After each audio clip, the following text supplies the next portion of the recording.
малку повеќе минути за младината, за студентите, каков е нивниот живот во студентските домови, но генерално ќе се насочиме на еден многу интересен проект кој што стартуваше во текот на вчерашниот ден, а станува збор или е посветен на екологијата, на животната средина, на еколошката свест и на рециклирањето. Го поздравувам мојот соговорник Виктор Велевски, кој што инаку е директор на Студентски дом Скопје. Виктор, добро утро. Добро утро и за вас и за сите гледачи на телевизија. Како си денеска, како си овие денови, со оглед на тоа што изминатиот период напорно работевте на еден многу интересен проект кој што стартуваше официјално во текот на вчерашниот ден? Од вчера многу подобро. Од вчера многу подобро? Супер. Ќе биде и веројатно многу подобро. Па се надевам. Со оглед на позитивните реакции кои што ми спомена дека веќе ги има. Ајде да го доближиме тој проект до граѓаните, до гледачите, до сите оние кои што во моментов се на телма. Проектот, односно проект студентите ќе рециклираат. Зашто станува збор? Многу е добро кога некоја иницијатива ќе произлезе од самите студенти и кога таа ќе дојде до една завршна фаза и до фаза на имплементација. Се започна во студентски. Јас еден ден идам на работа и гледам студентите почнале да селектираат отпад. На своја иницијатива? На своја иницијатива. Доаѓаат од службата, дали може ова вака, дали може онака. Им кажав, штом студентите одлучиле, ова е нивни дом. И мора да излеземе во пресред тоа да го направиме и да го унапредиме. Да го унапредиме. И така дојде таа идеја да, по претходни примери, најдеме начин да набавиме овакви машини за рециклирање на пластика и да самите студенти имаат одреден бенефит со тоа што ќе рециклираат, односно парични средства кои што ќе им се враќаат од секоја амбалажа на нивната студентска картичка. И исто така таа студентска картичка може да ја користат во бифето на, за сега во бифето на студентски центар и да можат да си плаќаат партиципација која што е 3500-600 денари во зависност од кој ден во кој дом живеат, за тие пари да ги користат да бидат во нивниот буџет. Така, мислам дека тој финансиски момент е главен двигател и мотивација кај граѓаните во нашата земја и одлично е што на тој начин сте го уредиле или овој концепт. Сега како, со едно шише, со две шишиња, три или пластична амбалажа, нели, не мора да е само шиша, како ќе функционира тоа? Колку средства се враќаат или можеме тоа да го откриваме или единствено само студентите ќе го знаат? Ние немаме ограничување на тоа колку средства ќе им вратиме на студентите, што повеќе пластика собереме. Таа пластика после се продава на фирма која што произведува гранулат и практично од истите пари ги враќаме назад кон студентите. Тоа што ние ќе го земеме како заработка од пластиката, ќе им го вратиме на студентите на нивната картичка. На нивната картичка. А на некој начин создавате здрави навики. Сега, Виктор, ми спомена ти пред малку дека сето ова најде на огромен број позитивни реакции. Веројатно допрва ќе ги очекувате новите реакции, кои што исто така верувам дека ќе бидат во добра насока. Но генерално, со оглед на тоа што си бил студент, функционираш помеѓу студентите и така натаму, колку ние како младина или вие како младина имаме еколошка свест? Затоа што факт е дека се повеќе се зборува за зачувување на планетата Земја, за зачувување на почвата, за тоа неодговорно однесување на луѓето, не само во нашата земја, туку сите кои што екзистираме на оваа планета Земја. Колку имаме навика да рециклираме, колку знаеме или имаме еколошка свест или несвест? Јас мислам, мој став е дека ние сме многу назад од европските земји во делот на еколошката свест.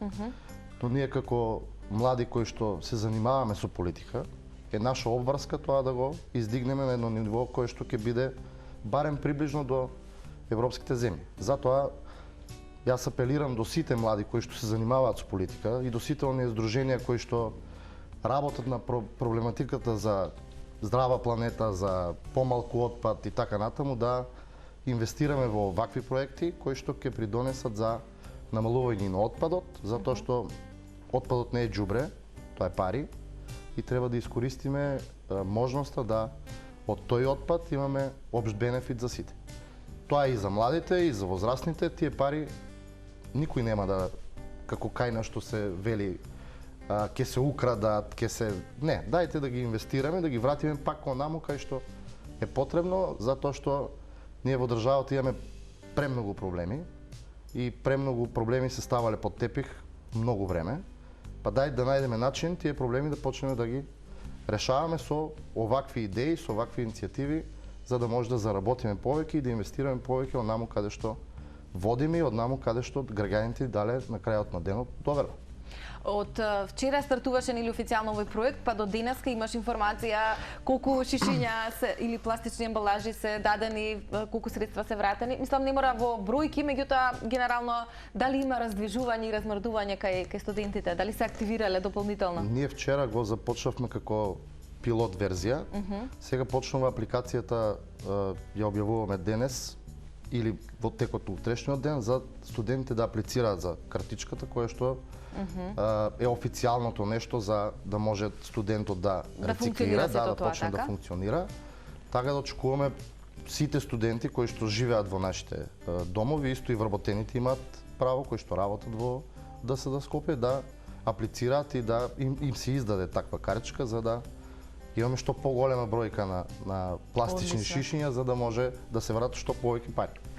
Виктор, само да споменеме ти како директор на Студентски дом Скопје, што подразбира Студентски дом Скопје, односно за кои се студентски домови е намената оваа картичка, бидејќи со оглед на тоа што е нели пилот проект, односно нели се уште е во некоја почетна фаза, допрва веројатно од денеска следува и нели целосна имплементација и функционирање на овој проект. Верувам дека интерес ќе има и кај останатите можеби студентски домови, кај останатите студенти кои што се не само во Скопје, туку и во останатите градови.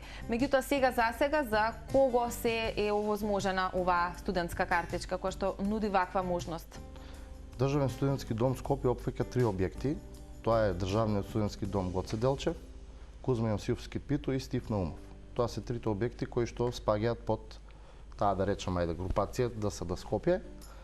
Наша да речам желба е сите студентски кои што се во Македонија, заради тоа што ние имаме соработка преку Сдруженијето на директори кој што функционира, да сите го имплементираат на некој начин овој проект, дали во помал интензитет или во поголем, во зависност нели од објектите кои што ги имаат, и овој проект да го издигнеме на ниво на држава, затоа што студентите се авангардата која што треба утре да не замени, да ја води државата и се треба да започне од студентите. Тоа е мојата теза, јас секогаш сум се борел за студентите, затоа што и самиот бев студент и знам со какви проблеми и со што се соочувавме кога јас студирав, и тоа мора да го промениме без разлика на што ќе не идеме, има бариери од сите страни. И нормално е да има пречки, да.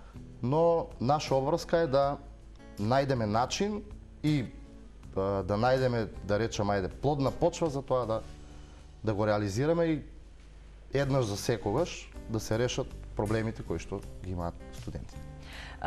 Виктор, генерално од каде е целата оваа идеја за овој проект со картичката и нели рециклирањето, еколошката свест, подигнувањето на истата и така натаму? Дали можеби како пример сте го украле од некоја друга земја или целосно е домашна идеја?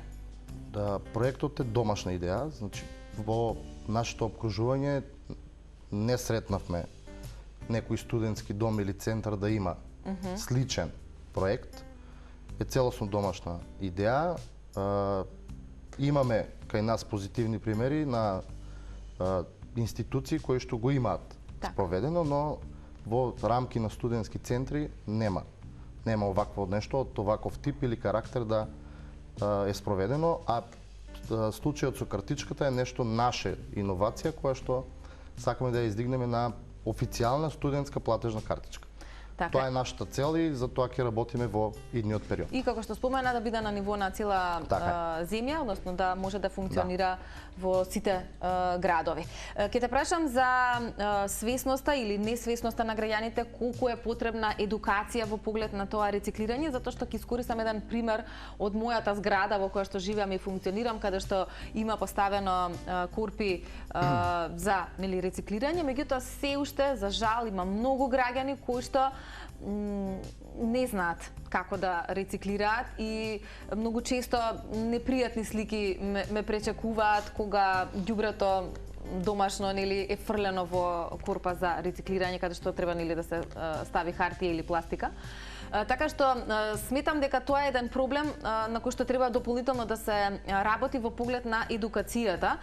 Велиш има институции, односно компании кои што нели го прават одредени проекти, еве сега и студентите се ангажирале на тоа поле, меѓутоа што генерално би можеле да споделиме околу свесноста или несвесноста на нашите граѓани.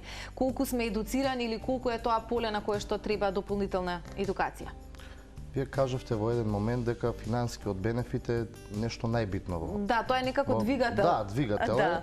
Ако направиме систем кој што ќе биде да и граѓанинот има одреден финансиски бенефит, јас сметам дека таа свест ќе се покрене во момент. Заради тоа што кај нас граѓаните некако се... Тука сме сведоци и со платнините турби. Така, да. Значи, кога требаше да се ја плаќаме кесата во маркет, сите се префрливме на хартија. Сега сите се вративме малку назад во времето на нашите родители. Некако тешко се размрдуваа работите, ама кога се воведе моментот со финансиите, одма некако се променија работите. Па, за жал така функционираме. Немаме, да речеме, некоја свест која што, ајде да речем, за зачувување на градот, на почист град, на почиста планета, тоа го немаме, се уште го немаме. За жал, да. Кај студентите ми е, да кажам, среќен сум што ете гледаат можеби примери од поразвиените земји и ете им текнало го имплементирале тоа, ние ги поддржавме во таа цела идеја. И тоа е добро, што нешто се размрдува и нешто се случува. Така. А тоа ќе биде пример и за останатите и тоа така некако функционира. Па се надеваме дека ќе биде. Да. Ние ќе сториме се што можеме, па сме расположени да им го дадеме кој е заинтересиран целиот проект да го имплементира во својата институција, во својот град и така натаму. Да се прошири. Да. Виктор, пред малку спомена дека ги поддржуваш студентите затоа што некогаш и ти беше студент, тоа не е нели така одамна. Да. Си ги почувствувал сите проблеми и предизвици со кои што секојдневно се соочуваат студентите. Со оглед на тоа што си еве носител на функција директор на студентски дом Скопје кој што ги опаќа 3 студентски домови во централното градско подрачје. Какви се условите сега и какви беа во твоето време? Ај за моето време нема... Кој што видиме дека не е така удобна. Нема да зборува многу, затоа што ние живеевме во, не знам како да кажам, ужасни услови во тој период. Можеби и ужасни е мал збор за да се опише. И тоа беше борбата на сите студенти да нешто се промени во студентските. Сега имаме целосно реновиран студентски дом Гоце Делчев. Значи 4 блока се целосно реновирани, привршуваат проектите за реновирање на Кузма Јосифски Пито и Стив Наумов, прва, втора и трета зграда, затоа што во Стив Наумов има и еден дел кој што е павилјони, тој е во исклучително добра состојба.